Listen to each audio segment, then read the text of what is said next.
ನಿನಗೂ ಭೀಷ್ಮನಿಗೆ ಯುದ್ಧವಾದದ್ದು ನಾನು ಕಣ್ಣಾರೆ ಕಂಡಿದ್ದೇನೆ. ನೋಡಿದ್ಯಲ್ಲ. ಬರೇ ನೋಡಿದ್ದು ಮಾತ್ರ ಅಲ್ಲ, ಮಮ್ಮಲ ಮರುಗಿದ್ದನ್ನು ಯಾರು ಗಮನಿಸಿದ್ದಾನೆ? ಅದು ಹಾಗೆ ಯಾವಾಗಲೂ ಹೆಣ್ಣಿನ ಕಣ್ಣೀರನ್ನು ಯಾರು ಗಮನಿಸುವುದಿಲ್ಲ ಲೋಕದಲ್ಲಿ. ಭೀಷ್ಮನ ಎದುರಿಗೆ ನೀನೂ ಕೈಲಾದವನ ಹಾಗೆ ಅಸಹಾಯಕ ಸ್ಥಿತಿಯಲ್ಲಿದ್ದಾಗ ಅಂಥದ್ದೇ ಸ್ಥಿತಿ ನಮಗೂ ಬಂದಿತ್ತು. ಭೀಷ್ಮನ ಆಜ್ಞೆಯ ವಿರುದ್ಧವಾಗಿ ಯಾವ ಪ್ರಪಂಚದಲ್ಲಿ ಯಾವ ಶಕ್ತಿಯೂ ಕೂಡ ಎದುರಾಗಿ ನಿಲ್ಲುವುದಕ್ಕೆ ಸಾಧ್ಯ ಇಲ್ವಲ್ಲ. ಅವನ ಆಜ್ಞೆಯನ್ನು ಪಾಲಿಸಲೇಬೇಕಾಯಿತು. ಹಾಗೆ ರಥವನ್ನು ಏರುವ ಹೊತ್ತಿಗೆ ತಿರುತಿರುಗಿ ನಿನ್ನನ್ನೇ ನೋಡಿದ್ದೆ ನಾನು. ನೀನೆಲ್ಲಿ ನೋಡ್ತಿ ಹೇಳು? ಹಾಗಾಗಿ ನಾವು ಹಸ್ತಿನೆಗೆ ಹೋದದ್ದು ಹೌದು.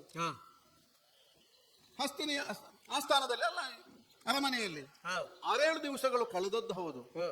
ಹಾಗೆಂತ ಪುನಃ ಬಂದದ್ದು ಅಲ್ಲಿ ಆದಂತಹ ವಿಷಯಗಳನ್ನು ಸಮರ್ಥನೆ ಮಾಡುವುದಕ್ಕಲ್ಲ. ಮತ್ತೆ ನಾನು ಮನಸ್ಸಿನಲ್ಲಿ ಪ್ರೀತಿಸಿದ ಸಾಲ್ವನ ಸೌಂದರ್ಯದ ರೂಪ ಏನುಂಟು ಅದನ್ನು ಆರಾಧಿಸ್ತಾ ಇದ್ದವಳಿಗೆ ಸಾಲ್ವನನ್ನು ಯಾವಾಗ ಕಂಡೇನೋ ನಾನು, ನಿನ್ನನ್ನು ಯಾವಾಗ ಸೇರಿಯೇನೋ, ಆ ಮೂಲಕವಾಗಿ ಈ ಸೌಭದೇಶಕ್ಕೆ ಒಂದು ಸಂಭ್ರಮದ ಸ್ಥಿತಿಯನ್ನು ಯಾವಾಗ ತಂದೇನೋ, ಈ ರೀತಿಯ ಯೋಚನೆಯಿಂದಲೇ ನಾನು ಹಸ್ತಿನೆಯಿಂದ ಇಲ್ಲಿಗೆ ಬಂದದ್ದು. ಇಲ್ಲಿಗೆ ಬಂದಾಗ ನಿನ್ನ ವರ್ತನೆಗಳು ವಿಚಿತ್ರವಾಗಿ ಕಾಣುತ್ತದೆ.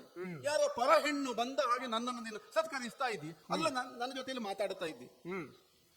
ಯಾವುದೇ ಅಪಾರ್ಥ ಬೇಡ ಸಾಲ್ವ, ಬಂದದ್ದು ಹಸ್ತಿನೆಯಿಂದಲೇ.